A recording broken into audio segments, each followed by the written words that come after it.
Olá, pessoal. Boa noite, bom dia, boa tarde, dependendo do horário que você assistir essa videoaula. A paz do Senhor, eu sou o professor Sérgio, diácono na congregação de Clube de Campo, uma das igrejas do Ministério de Santo André.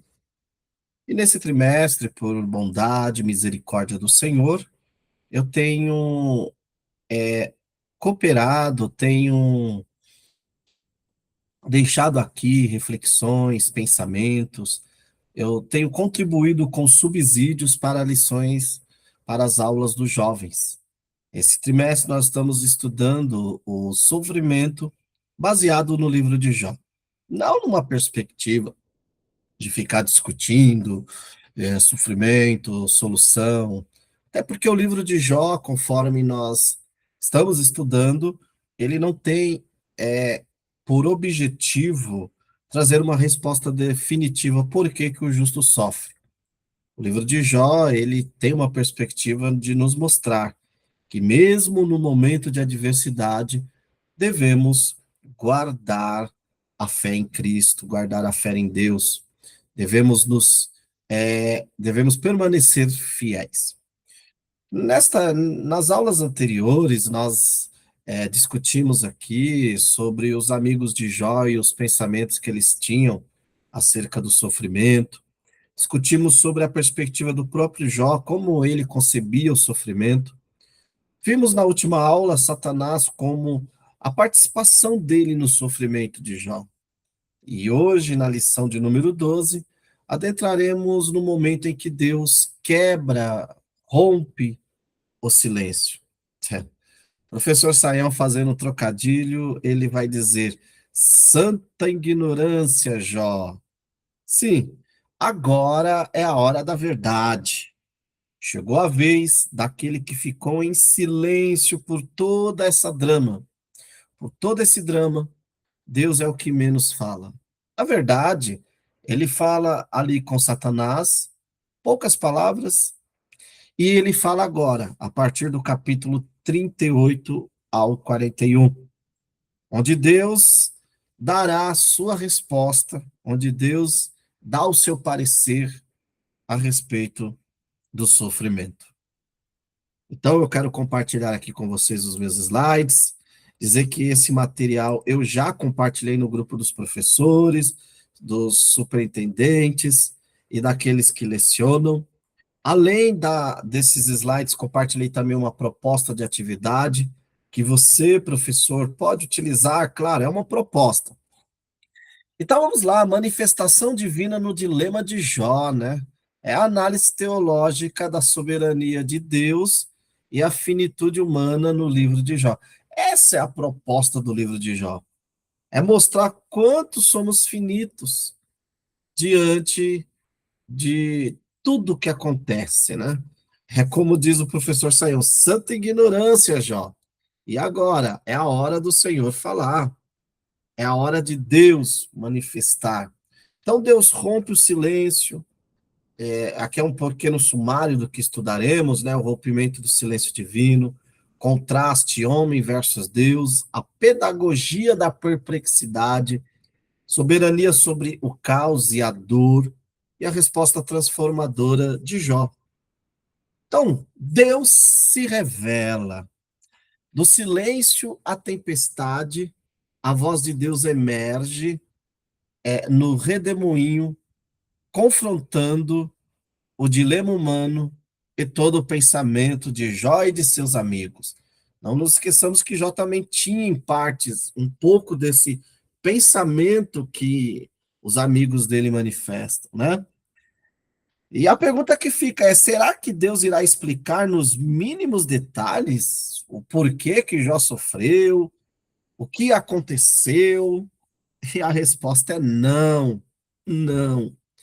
Isso é uma das grandes, é, é, dos grandes dramas das escrituras para nós humanos, principalmente ocidentais. O fato de que Deus nos responde, mas não como nós queremos, né? Eu sempre gosto do livro de citar o livro de Abacuque. Abacuque está lá por quê, por quê, por quê, por quê? Deus, quando responde, não diz, olha, Abacuque, é por causa disso. Não, Deus fala, olha, Abacuque, eu sei que os caldeus são maus, mas eu quero usá-los como juízo, e depois eles também sofrerão juízo, porque eles passarão da medida que eu estabeleci. Pronto. É Abacuque entende que, e longe, tá, de dizer que não se deve, em oração, respeitosamente questionar o Senhor, perguntar ao Senhor o porquê. Nós vemos Abacuque fazendo isso, o próprio Jó. A diferença está, será que nós estamos prontos para aceitar a resposta que o Senhor dará? Abacuque, quando compreendeu, por meio daquela resposta do Senhor, que o negócio era manter a fé, ele vai dizer, ainda que falte tudo, que venha a guerra, enfim, eu continuarei louvando, eu louvarei ao Senhor. Então é isso, né?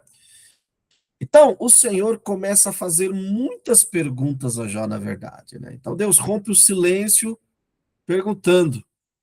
E aí você está pensando muito, querendo entender os mistérios de Deus, os quais você não tem a mínima condição de compreender. Essa é a nossa realidade.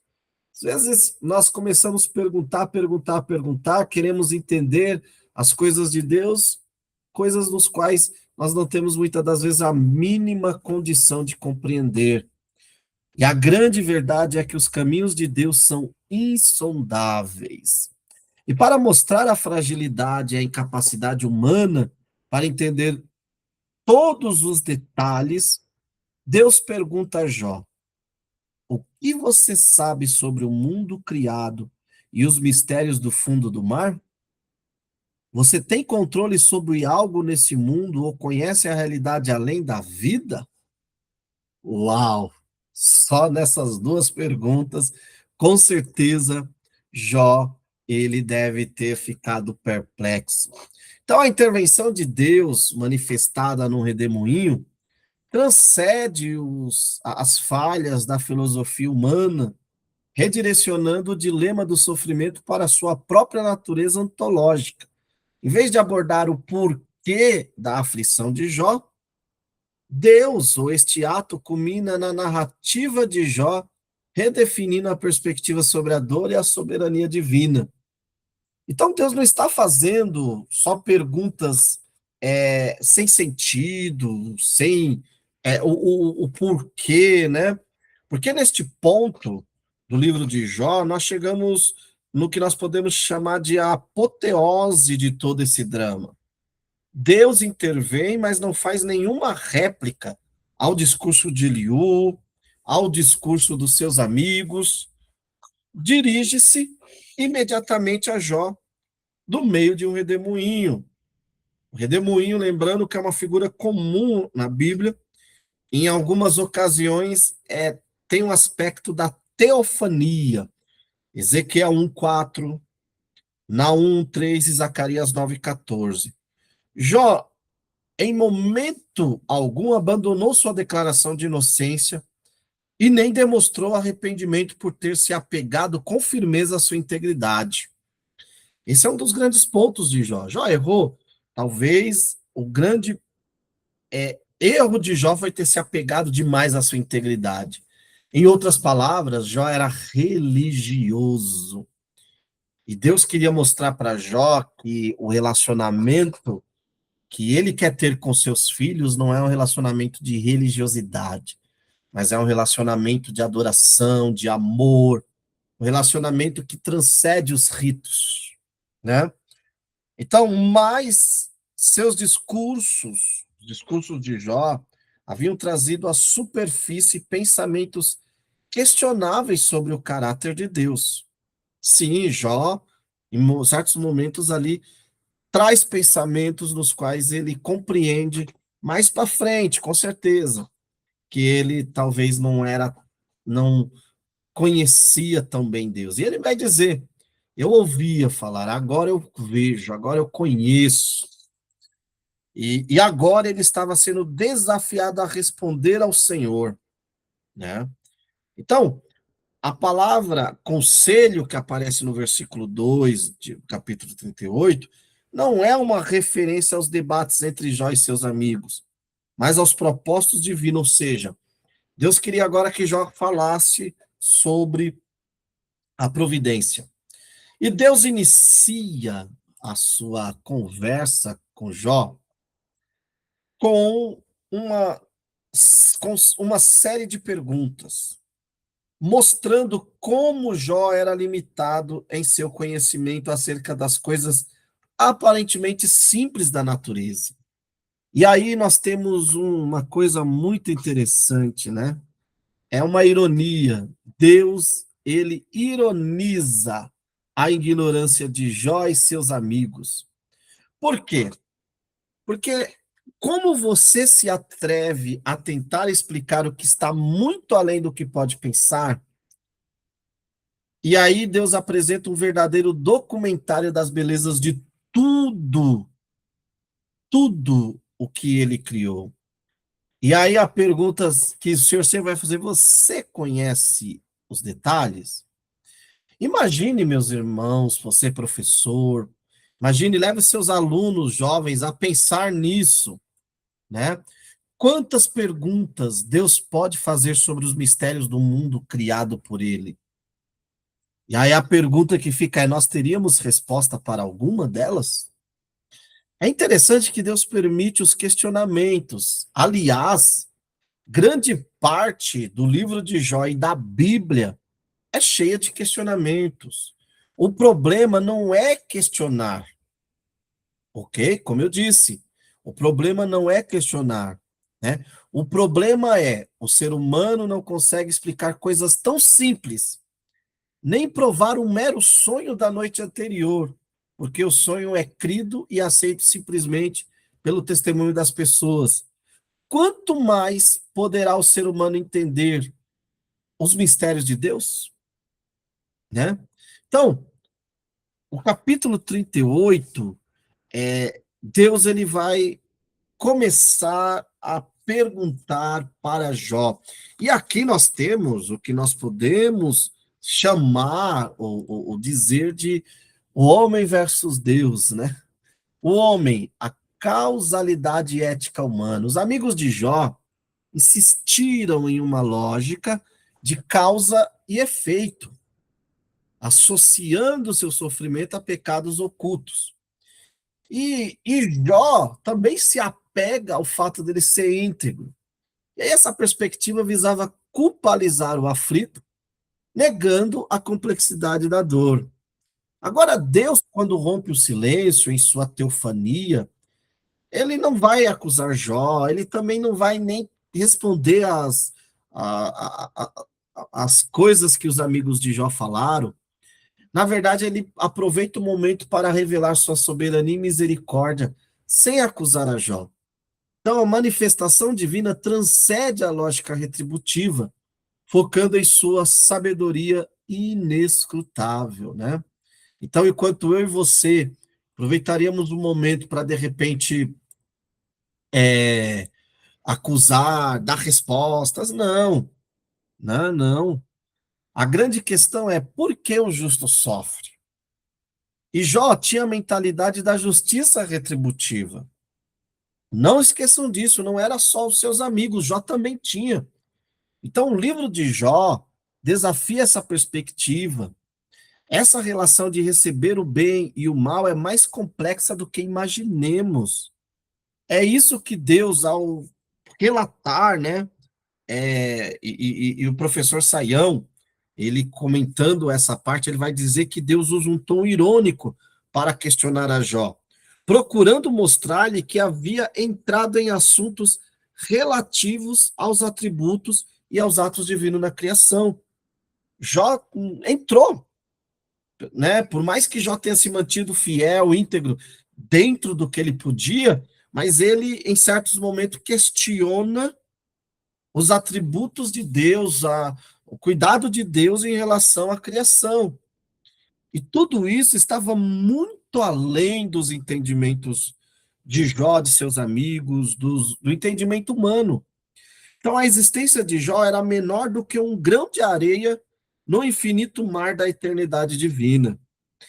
É inegável, como o capítulo 38 fica escancarado e patente a gigantesca diferença entre o Criador e a criatura.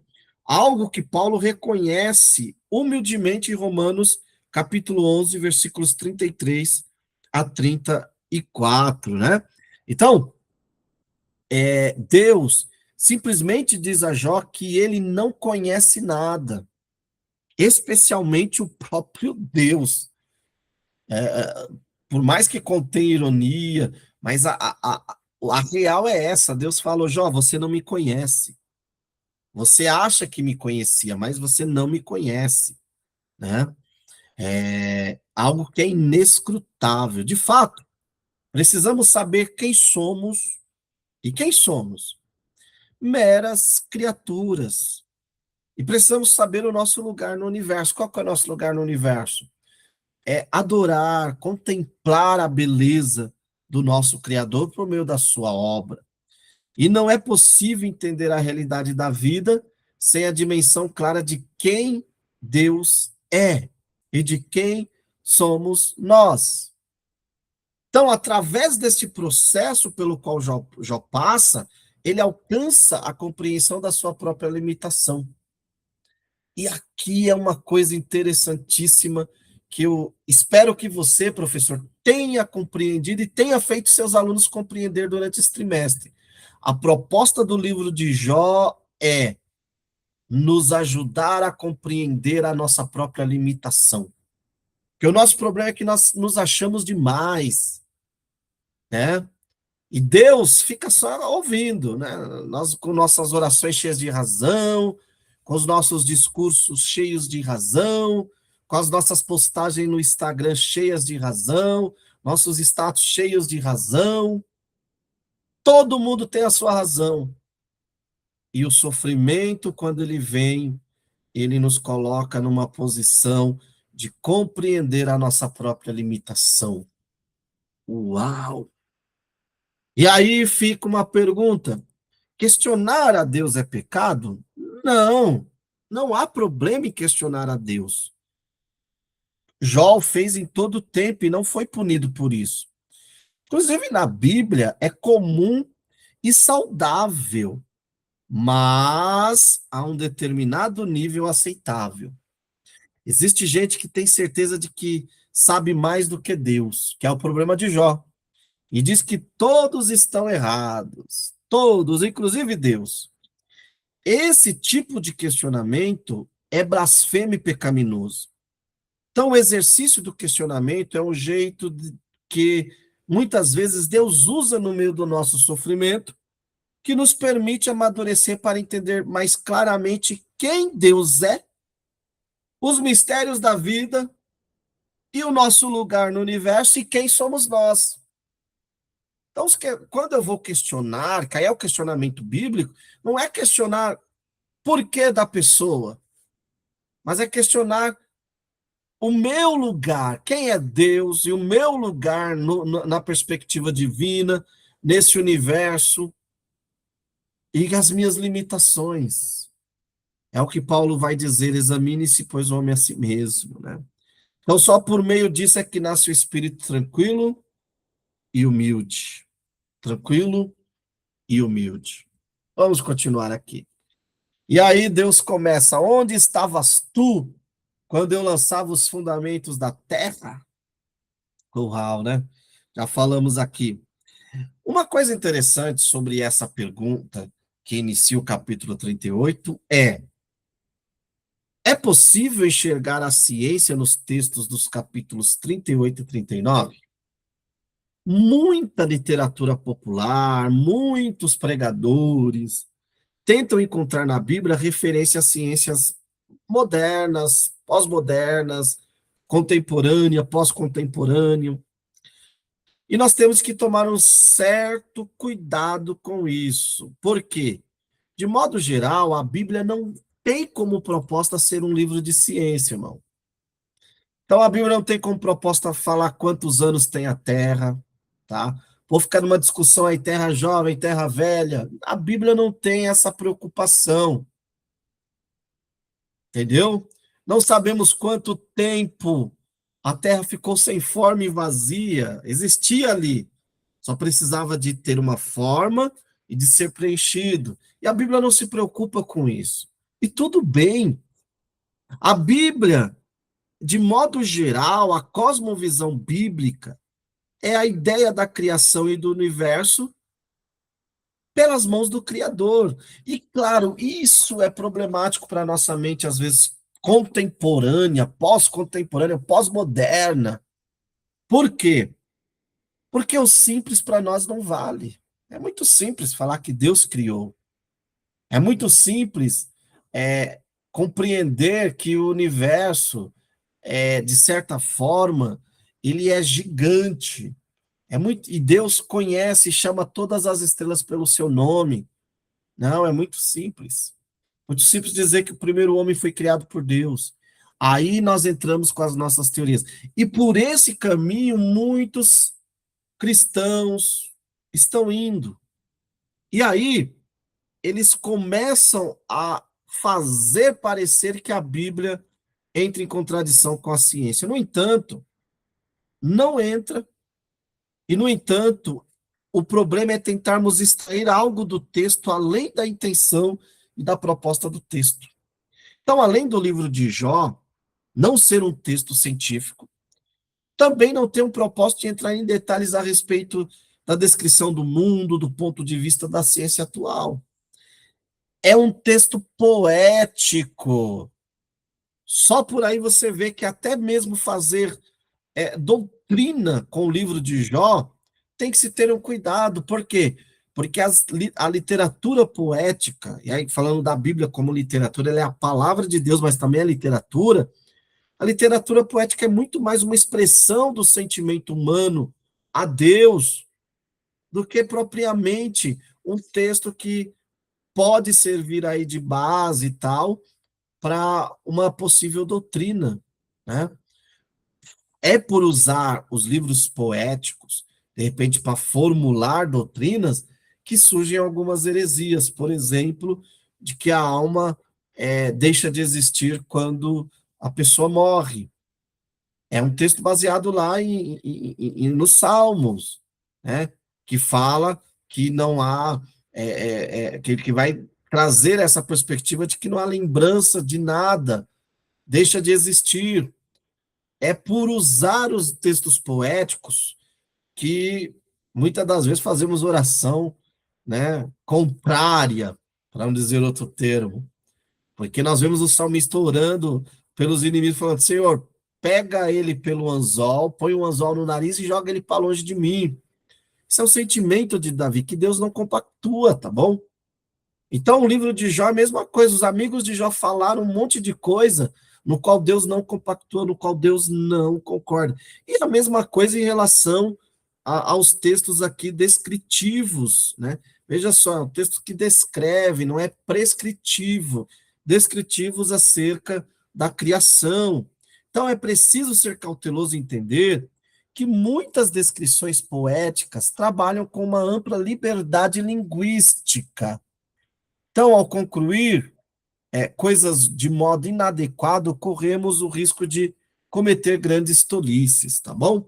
Então, são esses adendos, porque o seu aluno, professor, pode perguntar: e aí, professor, aqui fala do peso do vento, hoje a ciência sabe que o vento tem peso, então é um livro de ciência. Não na perspectiva da ciência moderna, atual, ok? Então, a pedagogia da perplexidade. O conceito, a metodologia divina confronta a finitude humana através de questionamentos diretos e profundos, que aí é a pedagogia da perplexidade. Deus vai perguntar: olha, você sabe onde você estava, né? Um exemplo clássico disso é no capítulo 39, do 1 ao 30, onde vai falar do parto das cabras. Deus, por exemplo, prosseguindo em seu discurso, passa a mencionar exemplos do reino humano. Os animais selvagens vivem e se reproduzem de acordo com as leis da natureza e são sustentadas pelo seu poder. Era como dizer a Jó que, mesmo não dotados de entendimento, como o ser humano, os animais confiavam plenamente nas provisões feitas pelo Criador. E Jó havia colocado em dúvida a providência divina. É uma exortação que serve como uma luva contra a lógica humana, que também prevalece em nossos dias, em que as pessoas colocam sobre Deus a culpa pelos males da humanidade. Serei um tanto compassivo com aquelas pessoas que muitas das vezes sofrem por desastres naturais, como enchente, ventanias, mas não dá para culpar a Deus. Deus não tem culpa desses males. Muitas das vezes nós que construímos em lugares de risco, ou às vezes construímos lugares seguros, mas por N motivos acontecem essas fatalidades. E esses questionamentos que beiram ali 70 perguntas retóricas, tem como propósito revelar a limitação do entendimento de Jó acerca do próprio Deus. E o quanto Jó foi é, é, é, faltou com entendimento ao colocar em dúvida a providência divina. E o deslocamento do foco, a abordagem move o debate da antropodiceia para a soberania cósmica de Deus. Ou seja, sai do homem e passa agora a ver a Deus, né? Então, Jó, capítulo 40, dos versículos 1 e 2,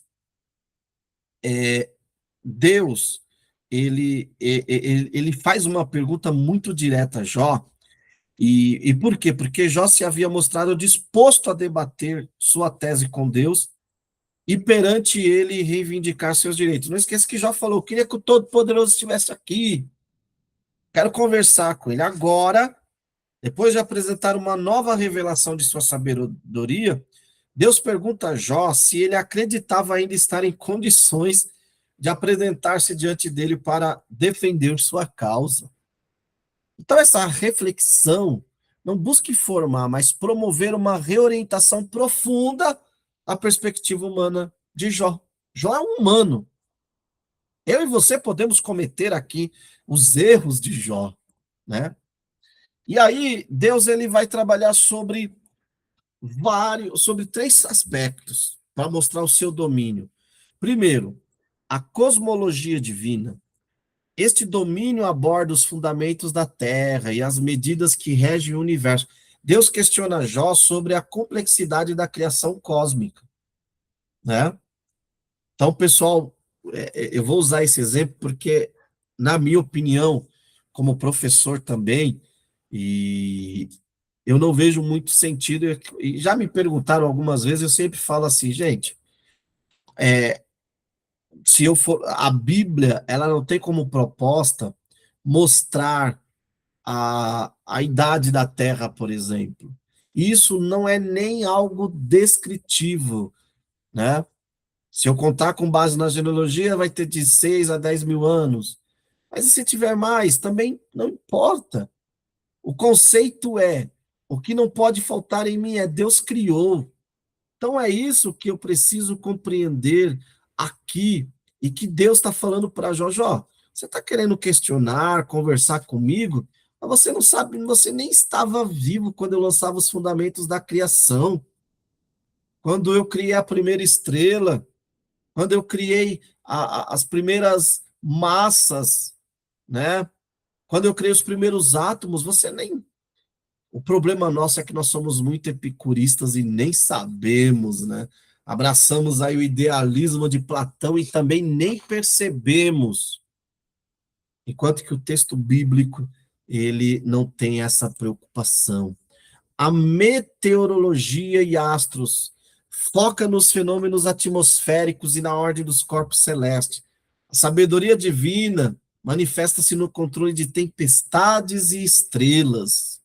Lembrando que o nosso Sol, que nós achamos já é gigante. Lembrando que, por exemplo, comparado às três Marias que nós vemos aí quando anoitece, o nosso Sol é uma ervilha perto de uma melancia, né? É isso, gente. É onde nós estamos. É o nosso lugar de insignificância e ao mesmo tempo de privilégio. Estamos no menor, quando você olha, eu gosto muito de estudar o espaço, e quando você olha os planetas, olha outras galáxias, a nossa é a menor, a Terra é tão pequena, tão frágil, mas ao mesmo tempo ela é tão cuidada e tão segura, porque a mão do Todo-Poderoso está sobre nós. A zoologia e o cuidado, examina o cuidado com as criaturas selvagens, que vivem independente da intervenção humana. E Deus revela a sua provisão contínua a toda a vida. Então, aqui, o segundo discurso, Deus desafia, ironicamente, Jó a assumir seu lugar, confrontando com a incapacidade humana de realizar justiça universal. Então, essa passagem de Jó, capítulo 40 e 41, revela a total impossibilidade de governar os cosmos sem o poder divino, né? Então, Deus questiona Jó se ele vai continuar a acusá-lo de não agir com justiça, condenando a conduta divina para se justificar. Jó havia se aproximado perigosamente desse ponto. E aí Deus fala, agora vai. Você acha que você tem capacidade de questionar a minha justiça, com o meu governo, né? Então, a soberania sobre o caos. E aí aparecem duas figuras, tanto, um tanto quanto que, de certa forma, mística, né? Questionável, que é o Belmonte e o Leviatã. São bichos. E aí tem uma pergunta: o que são eles? Existe algo parecido hoje? Então vamos primeiro falar assim do ponto de vista do que é, né? E do ponto de vista do que eles representam no livro de Jó. Então são bichos extraordinários da criação divina. E aí muitos estudiosos entendem que são pura mitologia antiga. E, por outro lado, há pessoas que entendem de uma perspectiva diferente, tentam encontrar esses bichos vivos na zoologia de hoje, sugerindo, por exemplo, que o Belmonte seja um hipopótamo, né? E que o Leviatã seria um tipo de um crocodilo. Mas é difícil afirmar, porque não há detalhes correspondentes. Então, pela descrição, é provável que fossem bichos muito grandes, assustadores, reais, mas desconhecidos. Então, alguns também sugerem que a terceira linha que fossem parecidos com dinossauros. É uma possibilidade. Por ser um texto poético, a descrição é mais ornamentada. O importante é que eles revelam o grande poder de Deus, né? Então, o Bermonte, né, o Bermote, esse nome deriva do hebraico Behemoth e aparece somente em Jó, em toda a Bíblia. E a palavra é considerada por muitos especialistas como o feminino plural de Behemá, que ocorre dezenas de vezes e basicamente significa gado, animal selvagem. E aí, com base nisso, é onde muitos estudiosos o identificam com o hipopótamo. Essa hipótese faz com que o habitat do animal seja o Egito, não Israel.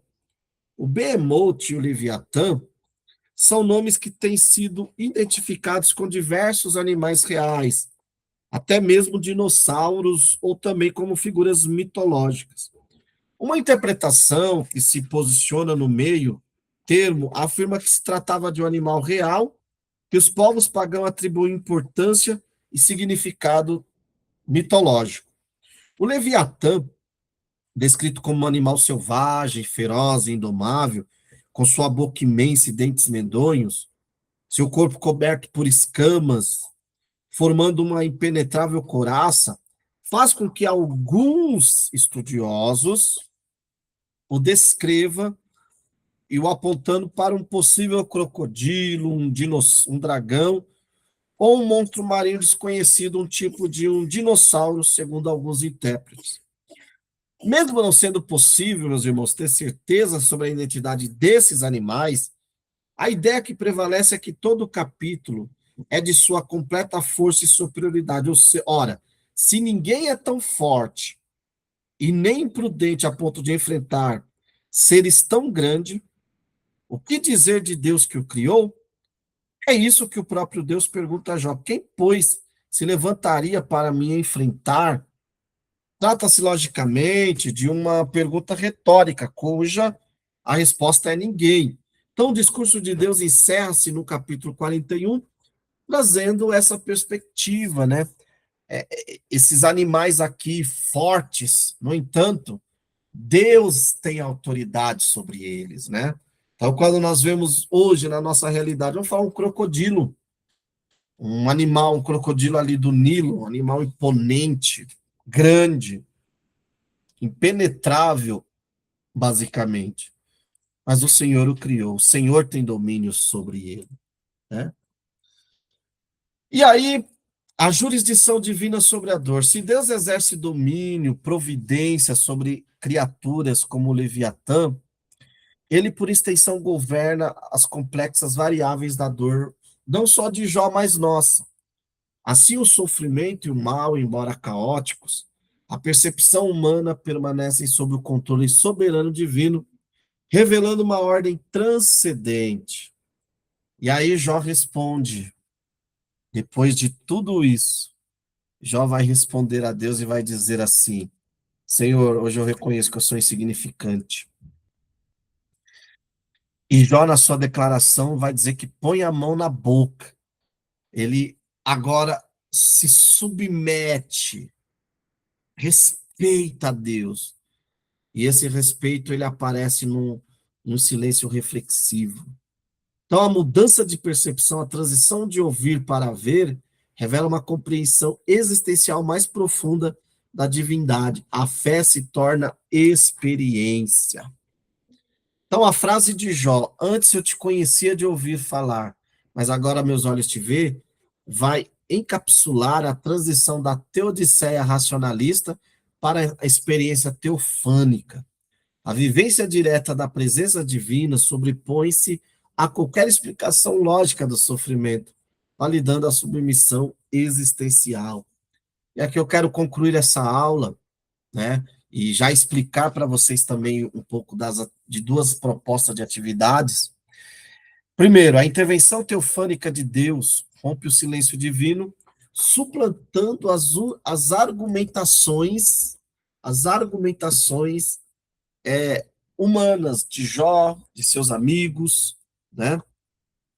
Deus emprega 70 perguntas retóricas para expor a finitude humana e deslocando o foco para a sua soberania. Essas figuras, o Bermonte, o Leviatã, e longe de você ficar discutindo, tá, professor? Não perca tempo. Você pode trazer os insights que eu trouxe aqui, ó. Há 3 linhas, uma fala que é esse, outra fala que é esse, outra fala que... Mas a proposta de Jó não é discutir, mais uma vez. Tem pessoas que usam esses textos para provar que os dinossauros existiram. Não é essa a proposta. A proposta é mostrar que essas figuras tão poderosas, tão imponentes, fora criada por Deus. Imagina se Deus é o único que tem controle sobre essas criaturas, ele também tem um controle sobre o caos, sobre o sofrimento, mesmo que se pareçam indomáveis, né? E Jó vai responder com humildade, adoração, transcendendo a teodiceia racionalista pela experiência. E aí, em síntese, a síntese teológica final dessa aula é: a manifestação divina ocorre no ápice do limite humano, revelando a soberania em momento de desespero. Deus atua precisamente quando a capacidade humana se esgota. Segundo, resposta e revelação. Deus não oferece apenas respostas, mas revela a si mesmo em sua essência. Esta revelação transcende a lógica humana, oferecendo discernimento mais profundo. E terceiro, controle providencial divino. O controle de Deus é inabalável, mesmo em face do sofrimento injusto.